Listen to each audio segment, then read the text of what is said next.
Então, boa tarde, pessoal. Começando nossa reunião do Laboratório de História e Estudo das Religiões, no debate que nós estamos fazendo nesse semestre da bibliografia e das pesquisas das linhas internas do nosso grupo. E hoje a gente vai ter o primeiro debate da linha de relações de poder, Estado e movimentos sociais. Não, como é que é? Nossa, que vergonha, professora. Nem sei mais o nome da linha. Religiões, Estado e relações de poder. Esse que é o nome. Está correto. E aí um dos textos de referência da linha, vamos dizer, da linha política, da nova história política do nosso grupo, é esse texto da Aline Coutron, que está na obra referenciada, bastante referenciada da galera da história política, que é Por uma História Política do René Rémond.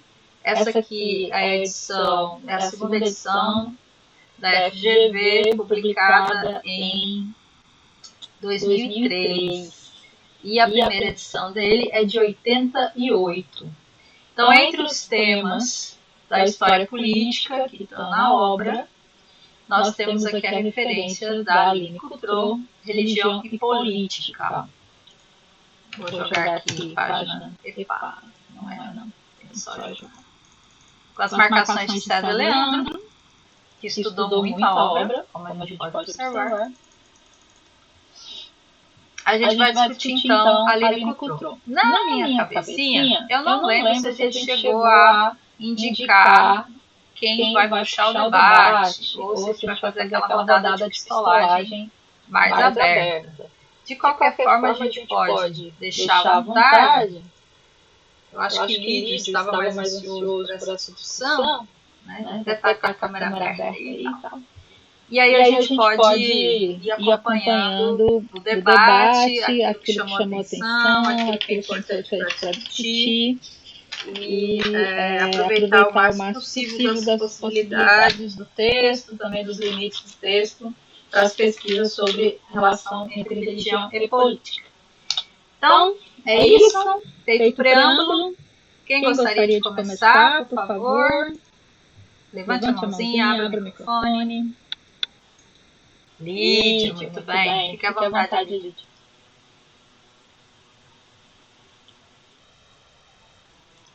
Não estou te ouvindo, Lídia. Vocês estão ouvindo, Lídia? Ixi, não estou ouvindo mais ninguém. Peraí. Deixa eu ver o microfone.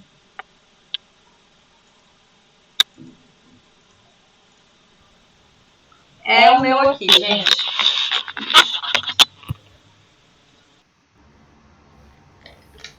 Fala, Lídia. Deixa eu ver se eu te escuto. Alô, tá me ouvindo? É aqui, quando eu ligo o OBS, eu perco a conexão do fone de ouvido. Mas pode falar, querido, estamos ouvindo. Tudo bem. Boa tarde, pessoal. Eu acredito que na reunião eu meio que fiquei no holofote para fazer a discussão, mas eu pensei inicialmente a fazer uma espécie de sumário, ou de poder para que a gente possa guiar aos poucos, assim, para as principais etapas do texto, que acredito ser mais focadas no que a autora traz em relação à relação entre entre religiões e política. Certo?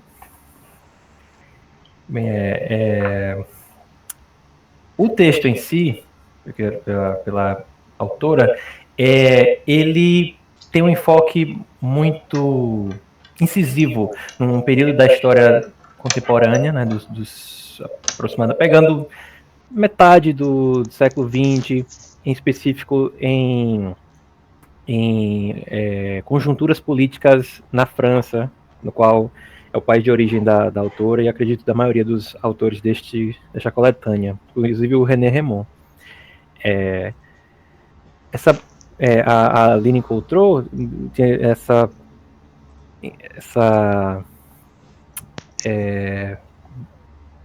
inclinação em seus textos de tentar analisar esse impacto, a política não como um fruto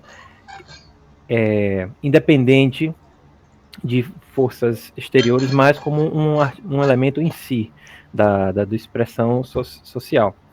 E no texto, a princípio, ela vai focar em alguns pontos. Inicialmente, com apresentando a separação, tal qual a própria nova história política, de se distinguir de uma história positivista, em particular no que tange a religião, em posturas clericais, apologéticas, de uma história enrijecida, né? A princípio, nomeando alguns dos autores que tornaram possível essas análises ali no contexto da década de 30, perpassando pela Segunda Guerra, do período de ocupação, né, pela Alemanha nazista, na década de 40, né, e como essas análises desses autores foi aos poucos permitindo isso, separando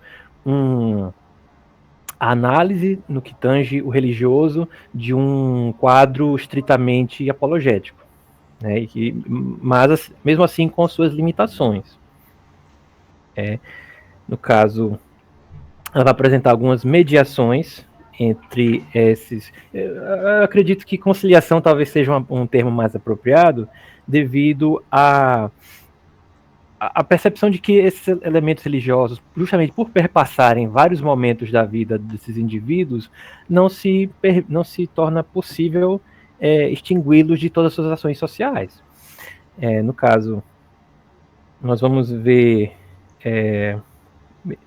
acho que é uma passagem aqui na página 334, no qual assim, o fundamento de todas essas mediações reside no fato de que a crença religiosa se manifesta em igrejas, que são corpos sociais dotados de uma organização que possui mais de um traço em comum com a sociedade política.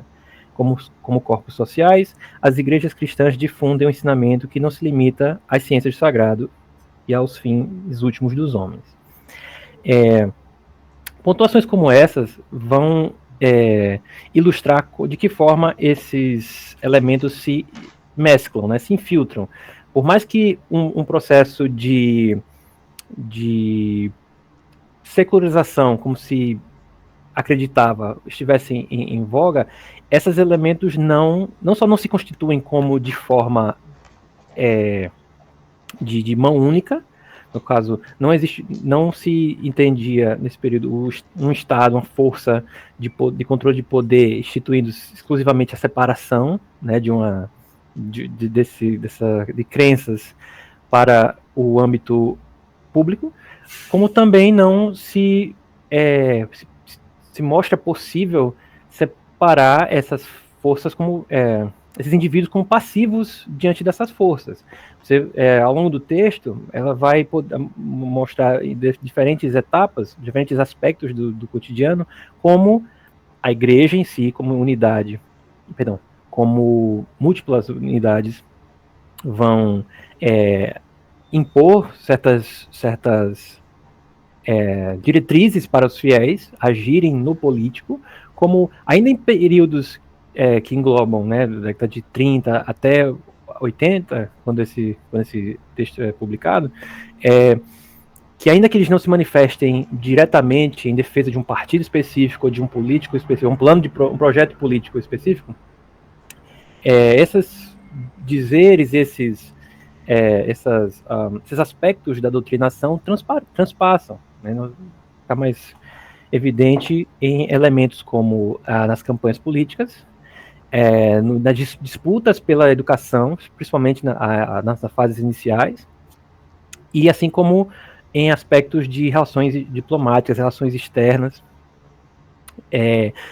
De novo, vai passar por um período de extensa disputa da Guerra Fria, né? No caso, você vai ter justamente os embates, as conciliações ou mediações, no caso, entre as crenças cristãs, né, promovidas e, por exemplo, figuras da União Soviética, aproximações e distanciamentos. além disso, tem uma outra citação também na 334, que ilustra isso também, que é: a religião vivida no seio das igrejas cristãs se inscreve em manifestações coletivas que marcam, às vezes, os grandes ritos de passagem, que são portadoras de um conteúdo plural, cultural e agentes de socialização. A exemplo de, mais uma vez, né, da forma como a educação, mesmo a primária, ou principalmente a primária, vai não só condizer com ritos de passagem, né, de crenças religiosas, como também vai ser formadora para agentes que vão trabalhar em associações de trabalhadores do campo, ou vão perpassar em trabalhos de fábrica, em diversas características da sociedade, vão perpassar esses indivíduos.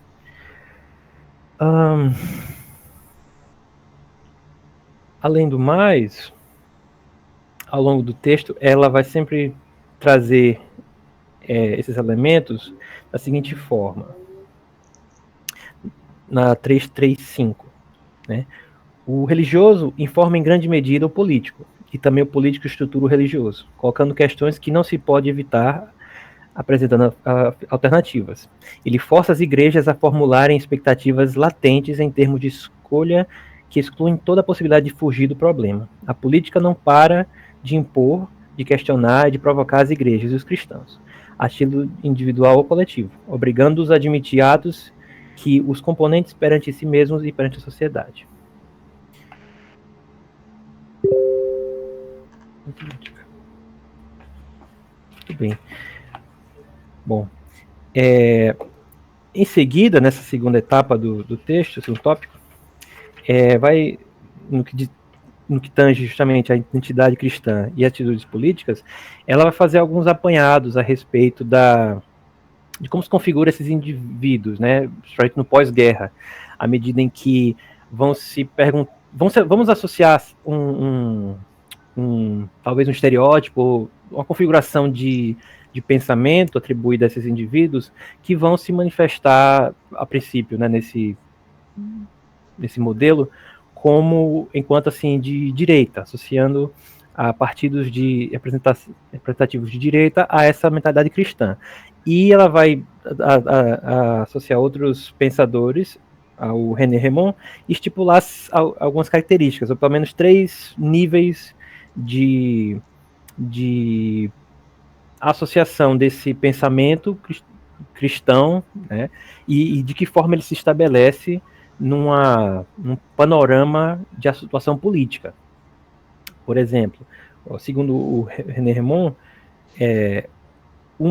um aspecto primário, né, na página 338, vai ser de uma fé de atuação mínima, de tipo, talvez de não praticância, não necessariamente o posicionamento político parte exclusivamente de uma doutrinação explícita, mas como autopreservação de diretrizes já engendradas. Como assim? A possibilidade de mudanças, seja nesse período em decorrência de condições econômicas e sociais, ou seja, a interação durante a Guerra Fria, vai criar esse primeiro aspecto como de indivíduos que vão apenas dar continuidade de continuidade conservadora a esses pensamentos. No caso, talvez se manifestando de forma quase de bom senso, né? Tipo, esses aspectos sempre foram assim, esses aspectos da sociedade, são leis porque são, né? No caso, advém deles uma lógica de mundo que é dita, é correta, é assim que ela é, né? Uma segunda instância, também apontada pelo Rémond, é o modelo que seria o cristocêntrico, né, na 339. No caso, essa diretriz cristã já é mais intensa nesse pensamento e ela permeia as atividades de forma mais direta. No caso, a atitude fundamental diante do divino não é marcada pela deferência à devoção, o respeito, mas pelo entusiasmo, o fervor e a identificação que se torna possível pela aparência humana da divindade. É uma conexão muito mais atenta. Desculpa, gente, o meu gato aqui tá... Vai pra lá. Esse princípio de... E no caso, por ter essa... Desculpa, gente, o carro passando aqui. Por ter essa aproximação com esse fervor, já se delimita uma postura ainda mais intensa, no caso, de atuação política em decorrência de uma defesa combativa. Nós perpetuamos esse pensamento religioso porque é o certo, é almejável para uma melhoria, um desenvolvimento, uma preservação, né? E por fim, vai ter um contato direto, no caso da Igreja Católica, com os movimentos de renovação carismática, né, ali da década de 60 em diante, no qual vai se ter uma reavaliação, uma reavaliação desses tentativa de mudança ou correção de certos problemas sociais, ou pelo menos de distinção em relação a certos parâmetros muito rígidos, né? Você vai ter um contato maior, por exemplo, no âmbito da imprensa. Você vai ter uma necessidade de se adaptar a esse momento, ao mesmo tempo em defesa de projetos de cunho social, quanto de manutenção de uma fé, de um sistema de crenças. No caso, esse, claro, acaba criando um aspecto mais pluralista, mas de formas mais com maior possibilidade de serem difundidas. É claro que também nenhum desses se configura, segundo o autor, né, de forma unitária, né? Não, mesmo entre eles existe distinções sociais de diversos aspectos. Né? É claro que acaba sendo uma dicotomia muito curiosa, porque existe uma insurgência a princípio, né, nesse período de efervescência política na França, que vai expandir, né, esse tipo de pensamentos distantes de uma tradição muito arraigada, mas que ao mesmo tempo vai ser seja diretamente combatido ou disputado, ou, como posso dizer,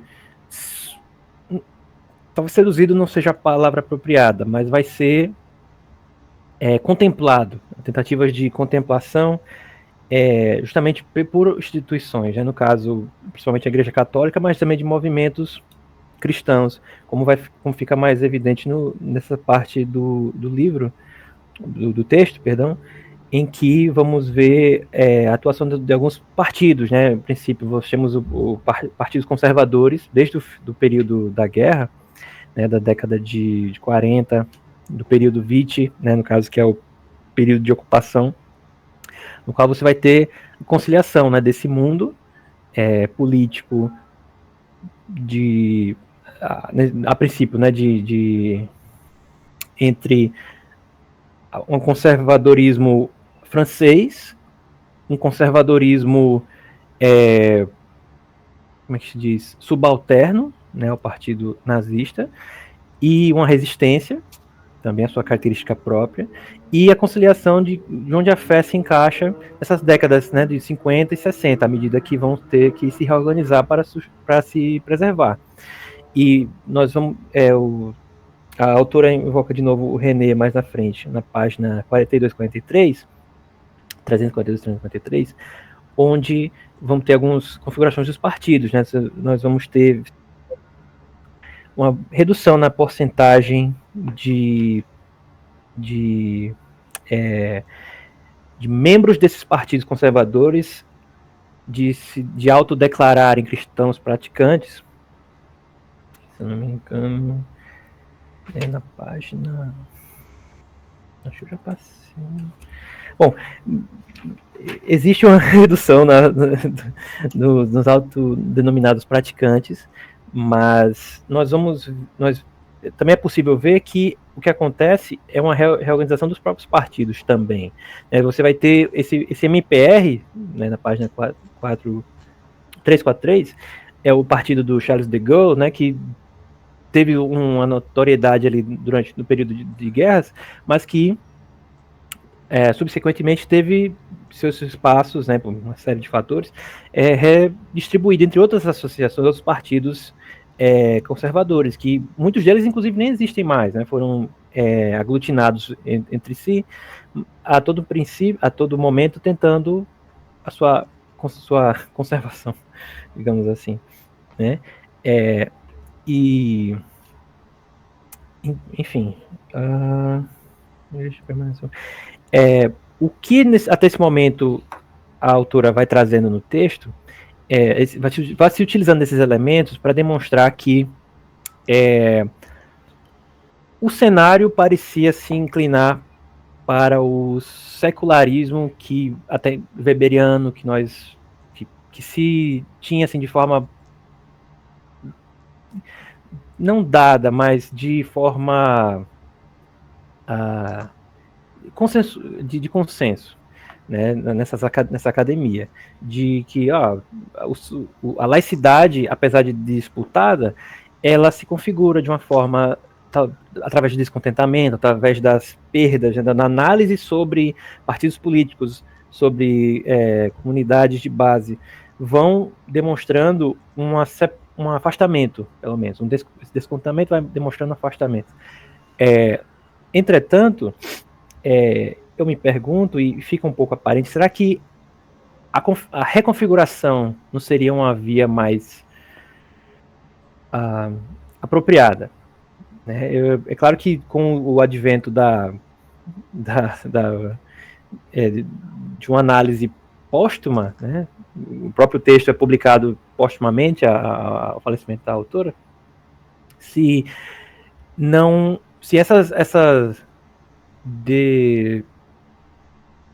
esse descontentamento, esse enfraquecimento em questão de números dessa ala mais conservadora, não aponta, ao invés de apontar para uma secularização mais estrito, no sentido estrito, aponta ao invés para uma reavaliação e uma disputa de poderes de forma mais sectária, de forma...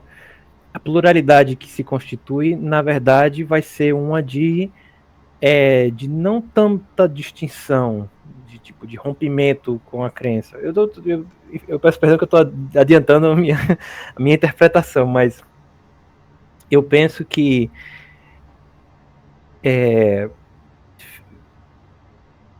nenhuma dessas disputas se encerram, né?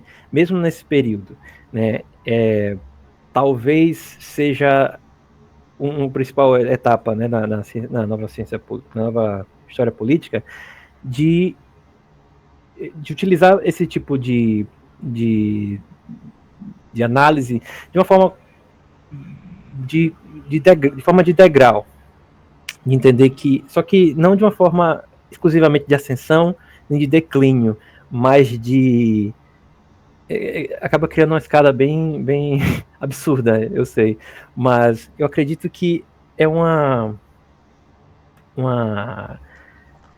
momentos de disparidade apontam para reorganização ao invés de rupturas, né? Até porque as forças continuam presentes, como vai ficar mais evidente no momento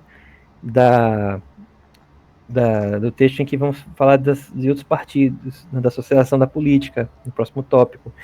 em que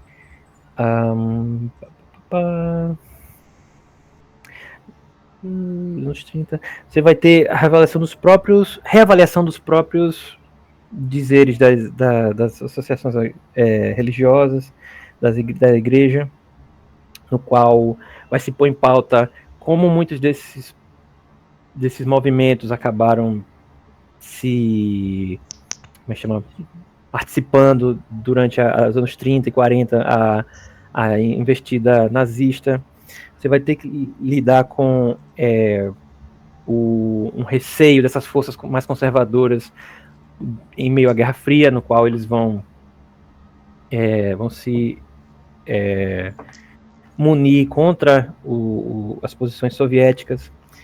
Em questão da influência da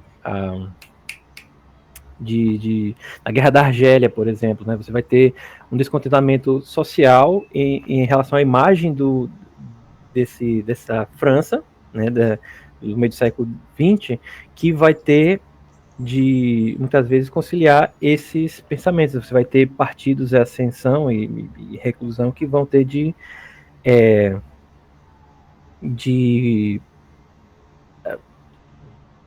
perdão, a palavra me escapuliu agora. Vão ter de novo, como falei mais cedo, né, cortejar, né, essas bases para manter a sua conjuntura política, né? Vai passar pela década de 60, né, com a criação de ação em comunidade, juventudes agrícolas católicas, isso, e vão perpassar pelos centros urbanos também, né? Vão ter a atuação dos partidos de cunho cristão, mais conservador, que vão perder força justamente em questão com essas juventudes, movimentos sociais e que vão perpassar todo esse período.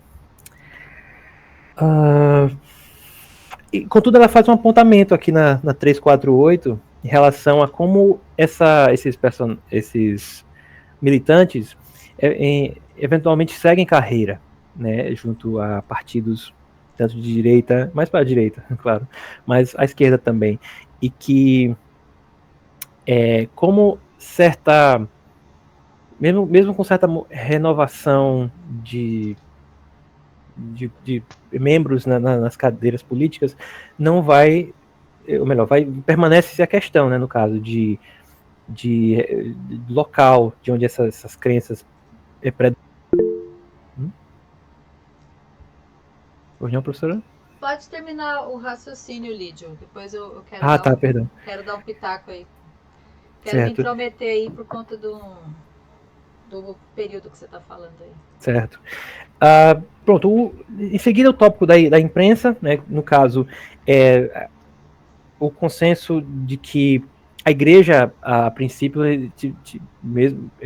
teve uma grande dificuldade, né, de se adequar, ou pelo menos houve disputa para uma adequação às tecnologias de divulgação. É possível ver isso ainda no 19, no próprio 20, né, tanto lá na França quanto em outras partes do mundo, aqui mesmo, e como ela se configura. Eu vejo também na parte da imprensa que tem uma menção assim, de como elas foram não aparelhada, acho que aparelhada não é um termo apropriado, já que muitas delas eram constituídas pela igreja ou por grupos evangélicos, e a divulgação desse viés político, viés religioso, transmite o viés político, né? Você tem inúmeros fiéis que vão congregar, literalmente, em prol de certas pautas, sejam elas de cunho social interno ou, como dito anteriormente, em relação à tomada de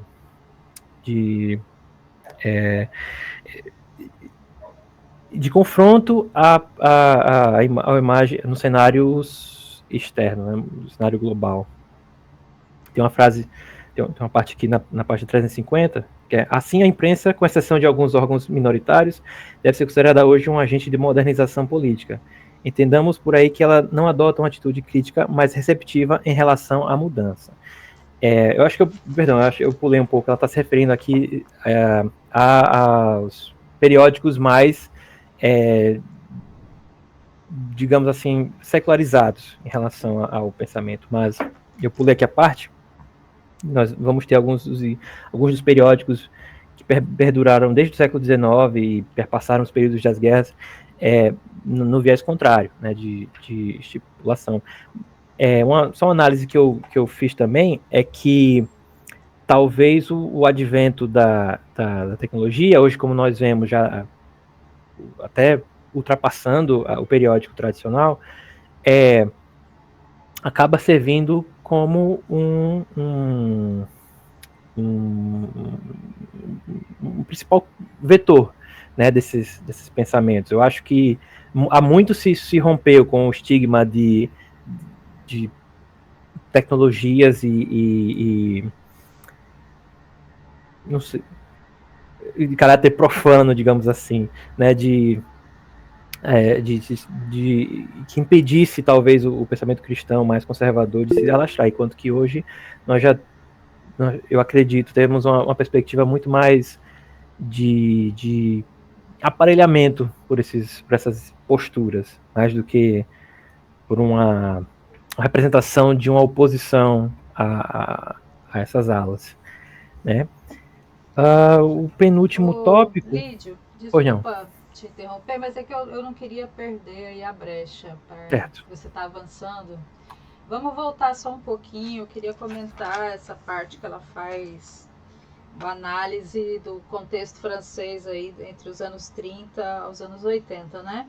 Isso. Ele dimensionou, em especial ali focando no contexto da Segunda Guerra Mundial e depois Guerra Fria.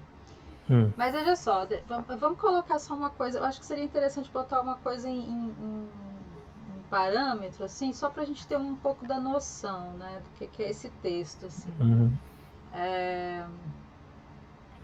Aqui há um pressuposto, não sei se vocês concordam, porque o debate da política, ele é um debate que eu acho que tá aí, como o Lídio falou, né? A política, ela é um campo, e eles estão fazendo essa defesa no livro todo, que é um campo de análise que ela tem uma autonomia relativa em relação aos outros campos. Quer dizer, é possível você explicar a história a partir da política, sem fazer aquela louvação dos grandes líderes, como seria feito na historiografia positivista, ainda mais a historiografia positivista francesa, né? Que tem lá a raiz no Comte, que é aquela coisa conservadora burguesa terrível, né? Conservadorismo muito forte e muito reacionário que tem no positivismo francês. E aí a proposta é você ter uma história política que seja mais, vamos dizer, mais imbricada nas articulações com a cultura, com os outros âmbitos da vida social, e aí nesse caso entra a questão religiosa. Mas aí notem, ela está falando religião naquele sentido. Quando você fala religião, aqui você está entendendo cristianismo. É cristianismo, é igreja. Ou é catolicismo, ou é, no máximo, ali ela bota os protestantes. Então é sempre do ponto de vista da relação institucional da igreja, apesar que ali, então, tem aquele debate das subculturas, né? Dos grupos internos. É como se os grupos internos católicos, ou grupos das igrejas protestantes internamente, servissem como grupos de pressão. Sabe aquela coisa ali da disputa das tendências políticas internas dos grupos na religião? E essas diferentes subculturas, elas teriam ali diferentes formas de lidar também com o político, né? Pelo menos na leitura que eu fiz. Agora, eu queria chamar a atenção para um negócio. Não sei se vocês lembram. Ah, que pena. Tá certo, Cezinha. Obrigada por avisar. Vocês lembram quando a gente recebeu aqui no grupo o professor Cândido, lá do Mato Grosso? E o Cândido fez vários debates com a gente sobre a questão política, né? porque ele trabalha com os intelectuais católicos aqui no Brasil, e especialmente com a galera ali da primeira metade do século XX, né? Quer dizer, com a direita católica, vamos dizer, aqui no Brasil. E uma influência nessa intelectualidade das leituras que vêm da França. Então, se por um lado você tem intelectuais católicos de direita, pessoal mais reacionário, tipo a revista A Ordem, por outro lado você vai ter aqueles que lá nos anos 50, e aí chega nos camaradas do Wellington, que vão começando a se abrir para um certo humanismo, que é o grupo lá do Jacques Maritain, né? Aquele Manuel Monnier, que são esses intelectuais católicos que, da experiência da Segunda Guerra Mundial, tiveram ali uma aproximação com a esquerda, no front, né? Na resistência francesa. Então, essa experiência de aproximação com, vamos dizer, uma esquerda mais radical, teria amenizado ali, aproximado das questões operárias, das questões da luta de classes. Aí você vai ter experiências interessantes ali dos anos 50, 60, né? Tipo os padres operários. E isso vai ter uma influência na teologia, no debate teológico que vai vir com o Concílio Vaticano II depois, que vai abrir, né? Então, quer dizer, os padres das comunidades de base, das SEBs, da Teologia da Libertação, que vão estudar na França, que vão estudar, na verdade, na Bélgica, em Louvain, vão ter uma influência dessa teologia ou desse debate filosófico católico, dessa galera aí mais humanista, né? E aí você tem, então, talvez nesse período aí que o Lídio estava falando, né, dos anos da Segunda Guerra aí para a Guerra Fria, essa movimentação toda. Mas veja, é uma experiência de análise a partir da França, né? Então a gente não pode perder isso de vista, porque a possível generalização que a gente vai fazer de alguma interpretação que ela traz aí tem que pontuar nos contextos nacionais. E a partir do que a gente está falando, né? Então, desculpa, Lídia, aí a interrupção, mas eu queria só puxar esse debate para esse negócio aí, que eu acho que aí fica massa. Wellington? Eu queria aproveitar também para entrar na discussão. Acho que... Bem, eu tenho pensado também que ela escreve em um determinado contexto de debate historiográfico, né? E como a professora Irina bem colocou, e o Lídio também no início, a obra, ela se propõe a fazer uma disputa, o próprio título da obra, né, por uma história política. Contudo, eu acho que ela é muito feliz, porque embora ela entre nesse debate de uma autonomia relativa do cultural e do político, em contraposição ao que me parece aquela segunda geração dos análises, né, liderada por Fernando Braudel, onde predominava a história da longa duração, que ela vai mencionar também, que poderíamos fazer uma história de longa duração a partir do religioso e do político. O que eu gostei bastante dela é que, como o Lídio colocou, ela propõe que o religioso oriente o político ao mesmo tempo que o político também informa sobre o religioso. Então, há uma ambivalência e há uma síntese que parece que ela foge, em grande medida, ou de uma estrutura socioeconômica predominante, ou apenas de uma autonomia do político ou do cultural. Que eu não sei se... que é um debate que de vez em quando a gente ainda faz, na verdade. Ainda se usa essa questão da autonomia relativa. Que eu não sei se contribui, na verdade, de alguma forma. Porque o que ela propõe são as relações entre o campo religioso e o campo político. Para mim, eu acho que aí está a grande contribuição da autora. Claro, ela toma como experiência de análise o contexto da França, e aí ela vai mencionando diversas obras, desde o século XIX até fins aí do XX. Só que ela demonstra essas conexões entre diversos campos, que me remeteu também, quando eu estava lendo, ao debate que a gente fez na aula passada, sobre a categoria de totalidade para os marxistas, ou de interseccionalidade, né? Pensando ali no trabalho do trabalho da Nessa, que ela estava discutindo. Então, pensar essa ambivalência, ou essas relações entre o cultural, o político, e aí lá no finalzinho do texto ela vai falar também do social, das práticas sociais, no contexto econômico, me parece muito mais produtivo, acho que nessa nota metodológica do texto. E aí, em algum momento, ali ela propõe como o religioso ela vai modelando o sujeito, né? E a partir de experiências comuns.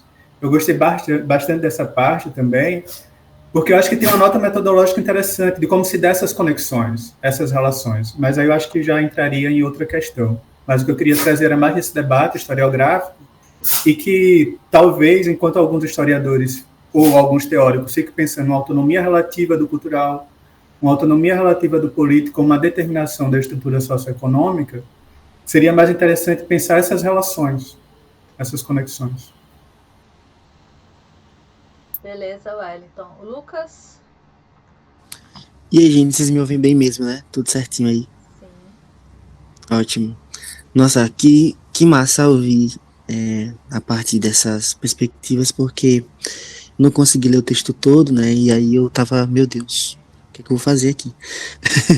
Mas as discussões que o Wellington trouxe juntamente com o outro colega me fez exatamente esse cuidado que a professora Idéia estava comentando, né? Da gente não trazer a experiência que a autora discute acerca da realidade da França com o que a gente compreende hoje, enfim, dentro da nossa realidade e trazendo para os nossos debates.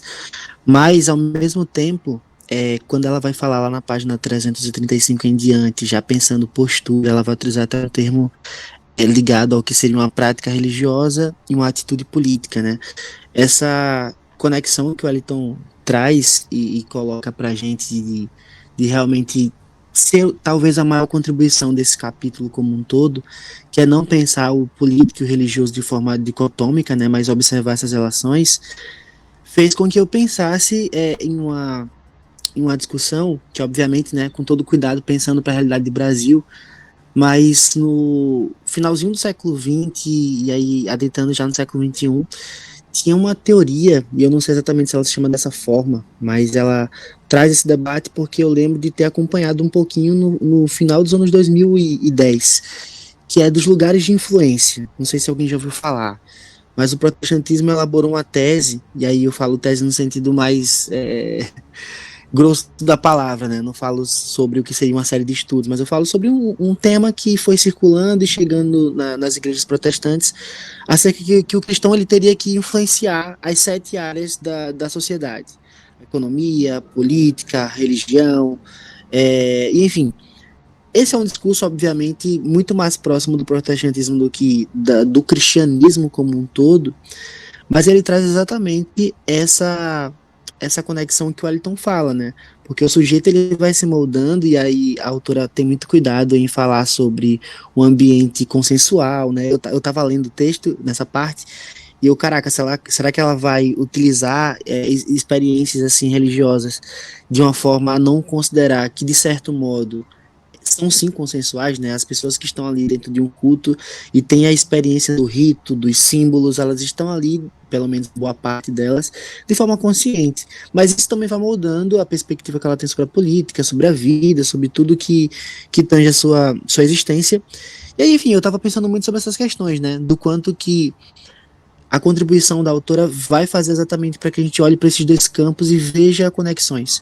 Não veja, por exemplo, que quando existe qualquer tipo de movimento religioso e ele traga um caráter político, como se ele tivesse nascido sozinho, como se ele não tivesse ali um ponto de conexão com aquilo que já, enfim, a gente já pensou por aqui.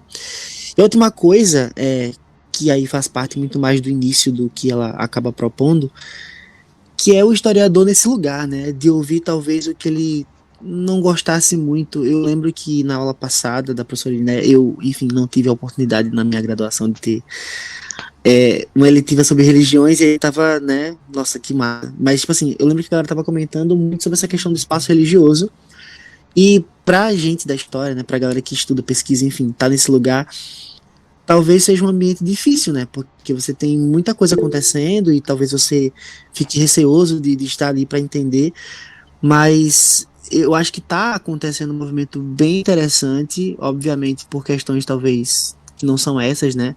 O fundamentalismo religioso no Brasil está em ascensão e não sei se ele já esteve tão em voga como está agora, mas é perceptível.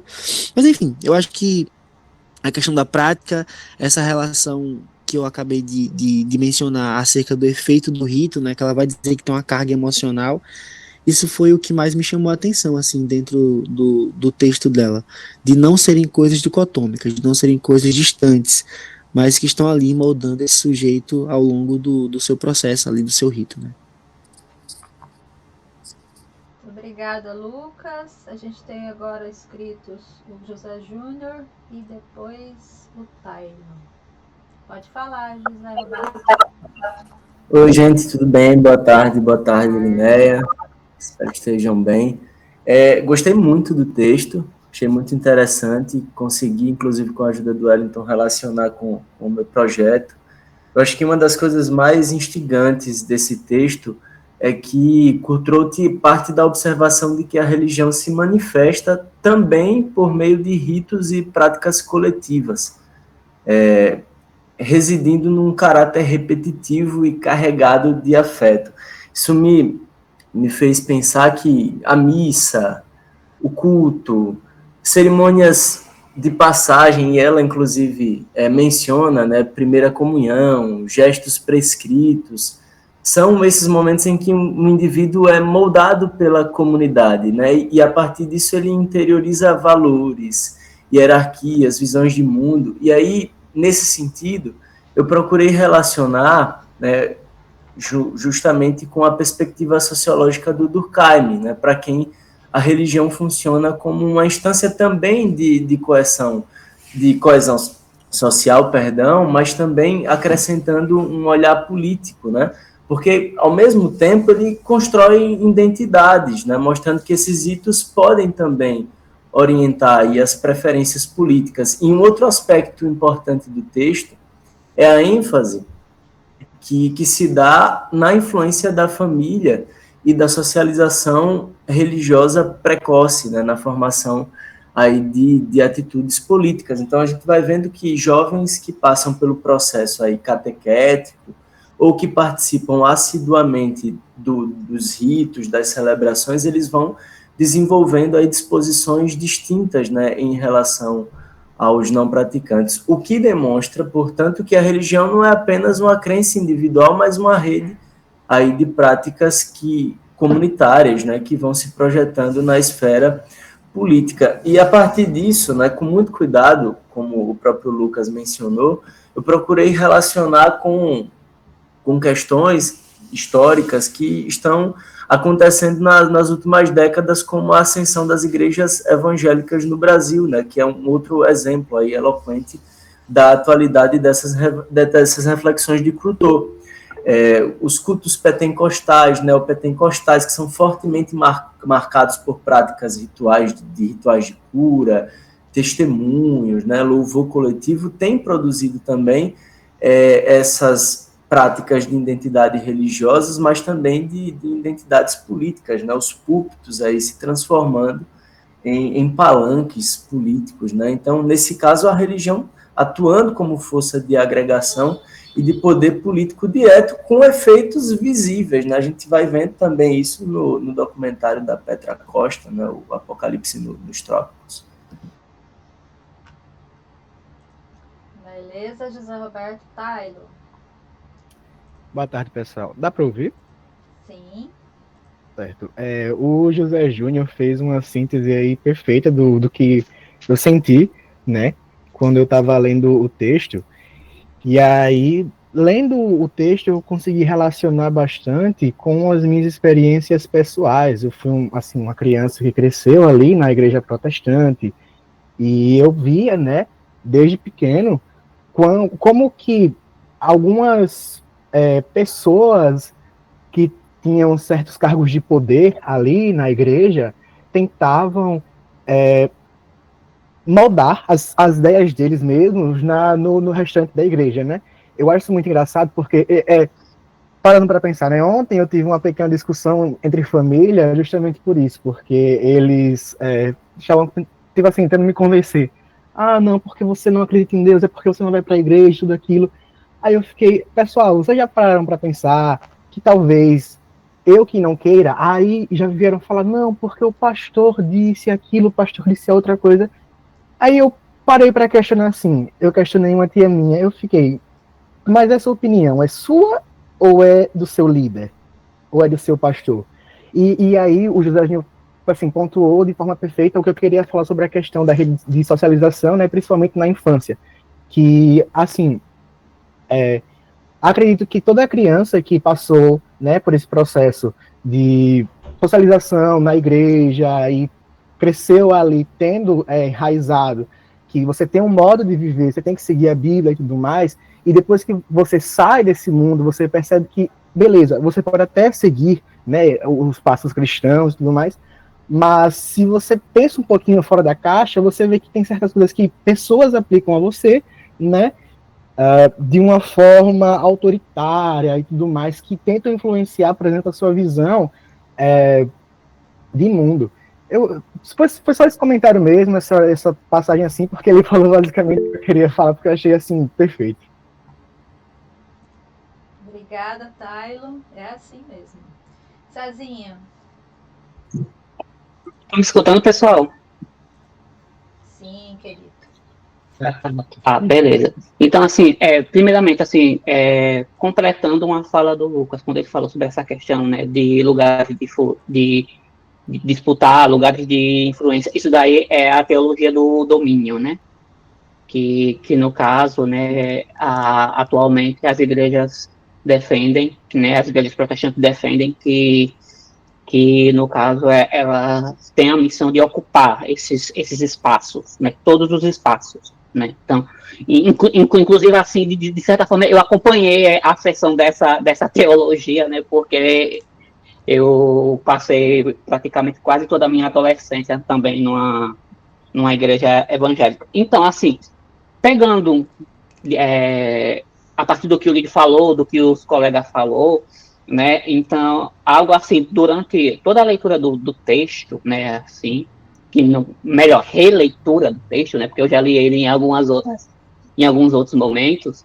algo que sempre me vem na minha cabeça quando eu estou lendo é aquele ditado, né, a gente sempre cresce ouvindo, a política não se mistura com religião, né? Mas quando a gente começa a ler a autora, levando em consideração, lógico, porque ela está pensando lá na França, o cristianismo, né? A gente tem que fazer essas conexões, né? Então, tipo, a gente consegue perceber que, de fato, a religião e a política se misturam assim, e se misturam assim de uma forma forte, né? De uma forma bem poderosa, né? Então, inclusive a gente... eu ia falar um outro termo, mas eu acho que o hora não permite. Eu acho assim que o sinal mais nítido isso é o que a gente viveu em 2018, né? A partir de 2018, a questão do próprio voto evangélico, né, que de certa forma foi a virada de chave, né, para aquela continuidade, né, e principalmente, né, o quanto a própria religião foi cooptada por esse grupo, né, para de acordo com seus interesses até hoje, né. E outra coisa, né, algo assim que tem me chamado a atenção, e é algo que assim, eu me deparo muito, né, de fato também com a minha pesquisa, é o quanto essa questão do próprio fundamentalismo, né, religioso, ou no caso extremismo religioso, parece que isso é algo sempre cíclico, assim, no sentido, porque vira e volta, sempre que tem uma crise política, ou no caso uma crise institucional, né, determinados grupos religiosos utilizam, né, se embrenham, né, se por assim dizer, dentro da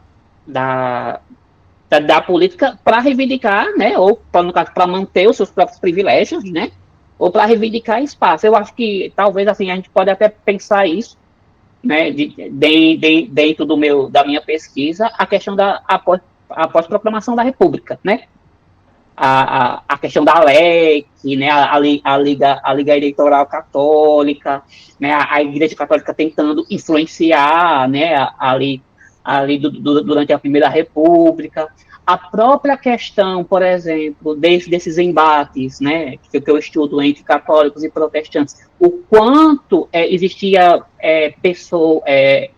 a participação de forças políticas dentro da própria Liga, da própria Liga Protestante, né, gente que tinham essa influência também, né, e que de fato assim, né, a gente consegue perceber isso, né, também, né, e eu acho assim que no geral o que a gente podia resumir, o que no caso a Aline Contro, ela entende sobre a questão da política em si, né, o que é essa concepção da política, que eu acho que é a seguinte, que a partir dessas ideias do texto dela a gente pode pensar os nossos próprios temas, né, de acordo com a temática que a gente trabalha, né, primeiramente, que ela trabalha o quê? Que a política seria um campo de luta e de reivindicação, né? E ao longo do texto também, assim, eu me lembrei muito, eu acho que o modelo, o exemplo mais nítido da aplicação dessa história política dentro de uma análise religiosa, eu acho que, querendo ou não, a dissertação do Fernando Medeiros, né? Que, apesar que não é o foco dele propriamente assim, estudar o político, o religioso, né? Ele utilizou documentos, né? Documentos de cunho religioso, mas não foi o objetivo dele estudar o fenômeno, né? Religioso propriamente. Mas eu acho assim que ele conseguiu fazer essas mediações, né? Entre o campo da política e a esfera religiosa, os discursos religiosos, né, que ele estudou. Acho que só isso, assim. Maravilha. O Wellington está inscrito, eu vou me inscrever também. Pode falar, Wellington. Gente, eu queria entrar também novamente, pegar essa questão da ambivalência, porque à medida que a gente falou muito sobre a direita, né, dentro da igreja, mas ela também faz um esforço para falar como há esse deslocamento, né, que o Lídio mencionou, que a professora também menciona falando sobre os teólogos franceses. O que eu queria pegar só uma citação da página 340, que é quando ela fala sobre esse deslocamento de centro de gravidade da Igreja Católica outrora contra-revolucionária e que hoje se quer consciência da sociedade moderna.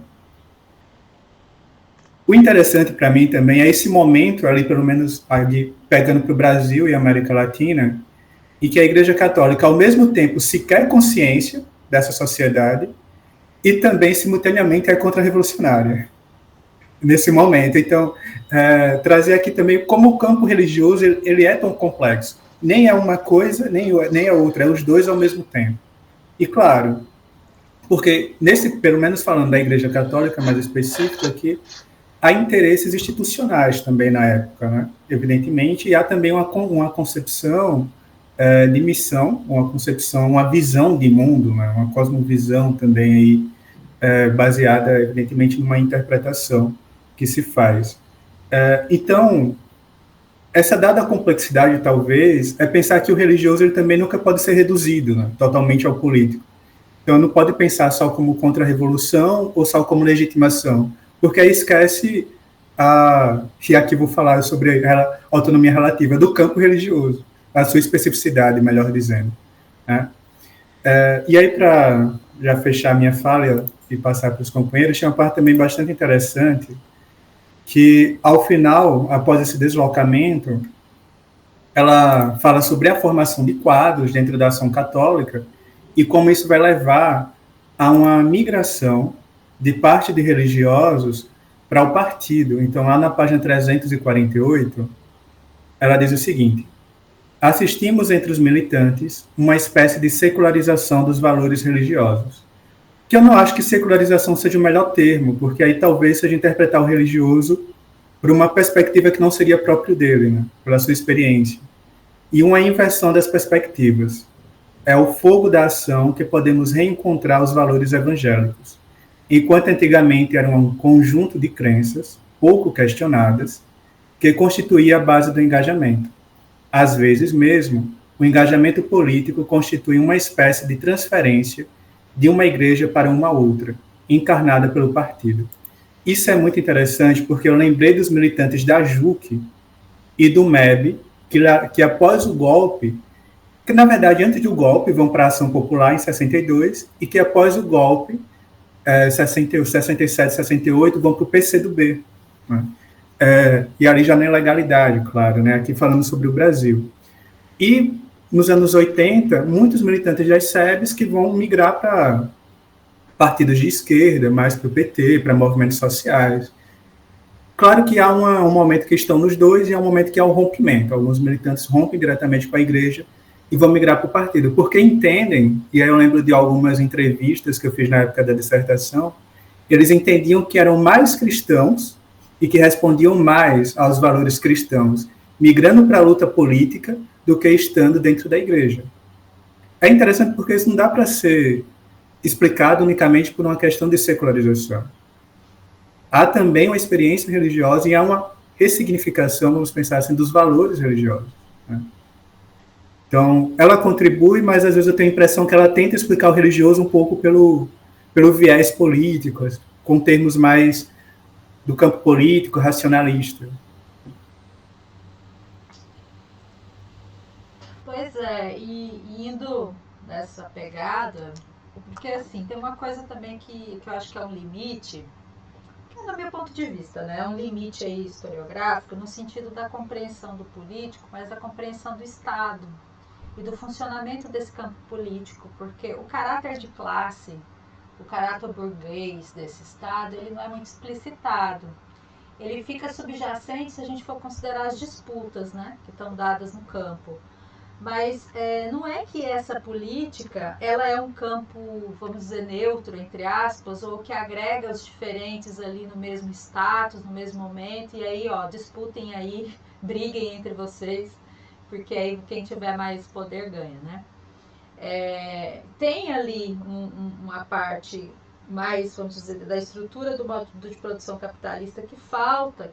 É lógico, vocês vão falar, professora, você é samba de uma nota só, né? Mas eu acho que chega no limite da explicação que você pode dar para a coisa.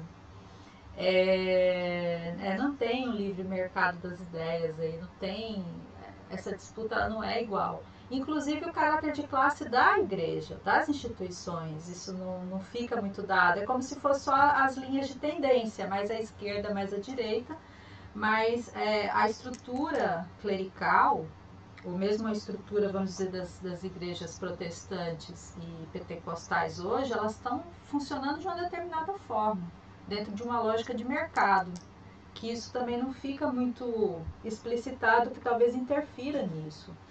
Agora, eu concordo com vocês, assim, que é possível pensar bastante coisa dos comportamentos políticos que estão sendo formados dentro dessa socialização religiosa, porque de fato é isso, né?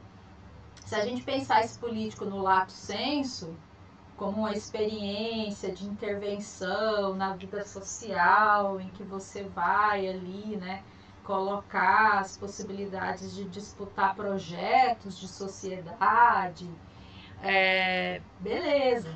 A igreja ela vai funcionar como um campo de formação política para os seus fiéis, se ela vai ajudar os fiéis a navegar, compreender como que na sociedade mais ampla a vida social é organizada. Então a gente conhece, né, da experiência das SEBs, da experiência de formação política, que você vai ter vários movimentos do século XX, do catolicismo ou no protestantismo, é isso, é ajudar as pessoas a se colocar dentro na sociedade, se posicionar na sociedade naquilo, né, do tal do cidadão, né? Você, cidadão, conhecedor dos seus direitos, deveres e direitos, você vai, então, se organizar e formar aí os grupos de influência e de pressão para a defesa dos interesses, papapá, representação e tal. E não que não seja importante, né? Foi muito importante. Veja aí o movimento todo que o catolicismo vai ter aqui no Brasil no momento do debate da Constituinte de 88, né? E como o Wellington bem lembrou, né, mesmo assim não é um movimento revolucionário, né, pelo contrário. É ali para você ficar na base do reformismo mesmo. Mas que teve fundamental importância, por exemplo, na formação do SUS, na hora de você pensar os direitos indígenas, né? Uma reforma agrária que não saiu, mas que alguma coisa ali começou a se dar. Então, é interessante.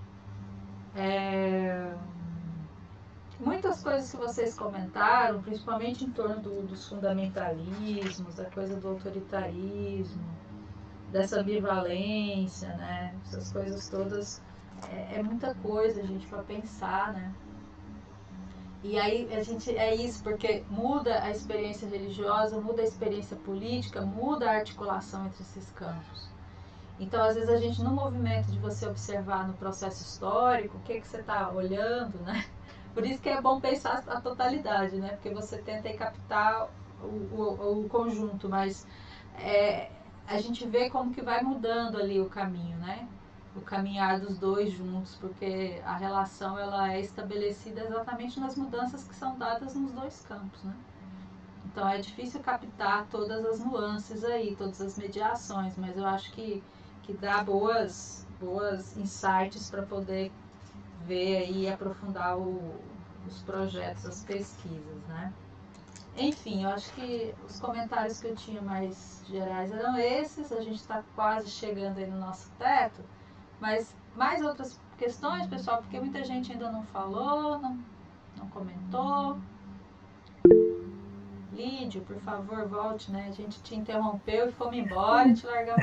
Não, é ótimo, porque vocês meio que anteciparam, né, a reta final do texto, que diz muito,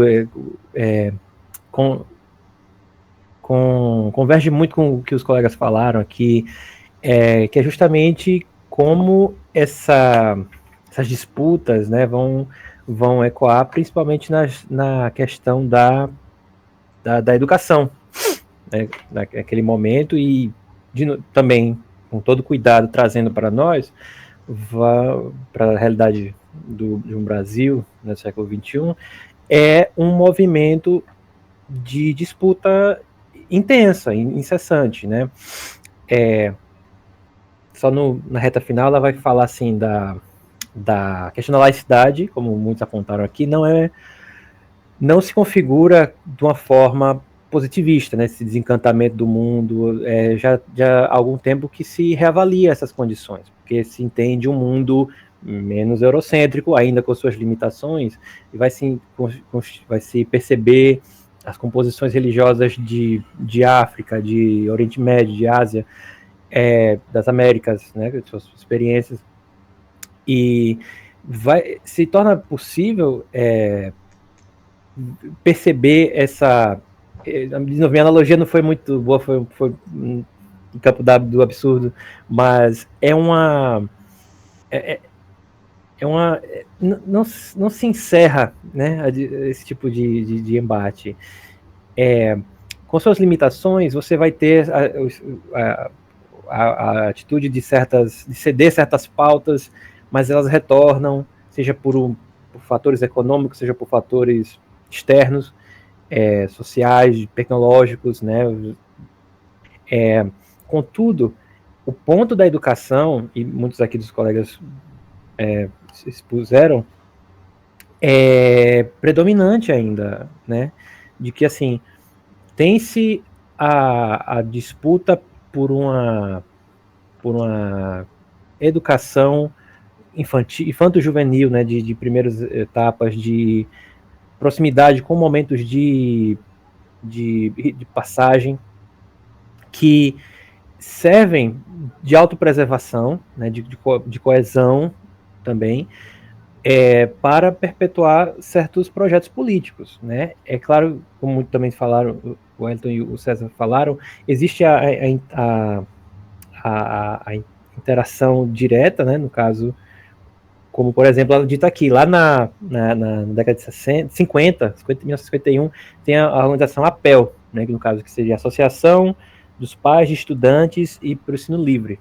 No caso, 800 mil pessoas que movimentaram certa agremiação de pais para determinar o direcionamento da educação de base, a educação da juventude na França, né? Se eu não me engano, é em 67 que tem uma grande manifestação dos estudantes lá também, aí na década de 60, já com outros quesitos, né? Uma influência social, de movimentos sociais do mundo todo, já tem um aspecto de globalização nascente, mas você tem isso na década de 50, justamente essa influência dessas organizações de tomar o espaço, de delimitar um processo social e político partindo de um pressuposto religioso, né? E, de novo, trazendo para uma realidade daqui, do Brasil, eu penso nas disputas dos conselhos de educação no Brasil, né? Que nós temos, assim, não tem se não me engano, não tem uma obrigatoriedade de assistência social. Você tem inúmeros grupos religiosos, né, que assumem cargos nesse aspecto, e por mais que ainda tenha se crer numa laicidade, é difícil separar essa condição, né, quando você entende que o embasamento religioso é o que predomina, né, e, de novo, como a professora falou, com uma disputa desigual. Não existe um equilíbrio assim, todo mundo chegou em página em branco e, escolha, tem aqui, tem 10 crenças aqui, você pode escolher qualquer uma delas. Não. Uma ou duas ou três delas que detêm o poder de interceder diretamente. Então, eu, durante a minha graduação e principalmente durante o mestrado, o contato que eu tive com as metodologias e com os textos, né, da Ligne Control, do René Remond, em geral, foi de ter essa percepção. Eu acho que na época eu fiz um gráfico, né, de uma espécie de diagrama de Venn, né, que as elipses se sobrepõem. No caso, você vai ter uma influência mútua, né? No caso, o religioso se configura, seja diante de influências externas, seja por conjunturas políticas. Então você vai ter Vaticano II, você vai ter reformas a contragosto. Tivemos o exemplo do Papa Francisco, que foi controverso para eles, né, mas a gente sabe que do lado de fora ele move uma palhinha, né, apenas reformismo, né, não foi nenhum revolucionário. Mas nós vemos figuras religiosas que se configuram nisso, mas também se for para o outro lado, né, você tem movimentos extremamente fundamentalistas que vão também se configurar ou resgatar, às vezes, coisas do Concílio de Trento para poder, sei lá, questionar o voto feminino hoje em dia. Então, tipo, que realidade é essa, né? Como você também tem a influência política. Não são, quantas religiões tem bancada no Congresso Nacional, por exemplo, né? Quantos elementos perpassam, né, outras religiões, principalmente não cristãs, né? Então, essa a associação que eu faço. É claro que com suas limitações, né? A gente não é uma análise inexorável, mas é fascinante. Beleza, Lídio. Lucas? Porque o Lídio acabou citando uma coisa que eu fiquei bastante interessado, né? Eu estou aí nesse caminho de retorno à academia, então ouvir vocês me deixa muito mais inteligente. E aí, quando o Lídio estava falando a respeito dessa questão da não laicidade, ou da dificuldade de encontrar o conceito de laicidade do Brasil, a gente remonta justamente às escolas mesmo. Nessa semana eu tive experiência dentro de uma escola particular, onde a coordenação foi fazer um momento, né, com os alunos e tal, e ela, enfim, quis, né, fazer um momento de oração com os alunos, mas na fala dela ficou um pouco estranho e alguns alunos vieram me perguntar depois, eu, gente, não me pergunta não. Que foi tipo, ela citou, né, gente, vocês podem ficar à vontade, né, mas vocês têm que ficar aqui, né, vocês têm que baixar a cabeça, vocês têm que fechar os olhos. Você tem que ficar à vontade, mas você vai cumprir todo o rito que eu estou descrevendo para vocês. E aí, enfim, né, é mais uma vez uma coisa comum, e eu estou falando de Maceió, metrópole, né, estou falando, nem estou falando da minha cidade, meu pequeno São Miguel dos Campos, como o César conhece. Então, você realmente não tem noção da dimensão de classe, de domínio, de tudo que está dentro desse campo, quando a gente pensa o aspecto religioso, né, nas sociedades, nas comunidades, e principalmente dentro da educação, que é o campo que acredito que boa parte aqui está. Então, era muito mais de contribuir com experiência, né, talvez não tão legal a experiência, mas acho que serve para análise, né, de acordo com o que a gente estava discutindo aqui no finalzinho. De fato, gente, o buraco é sempre mais embaixo, né? Tem muita coisa aí.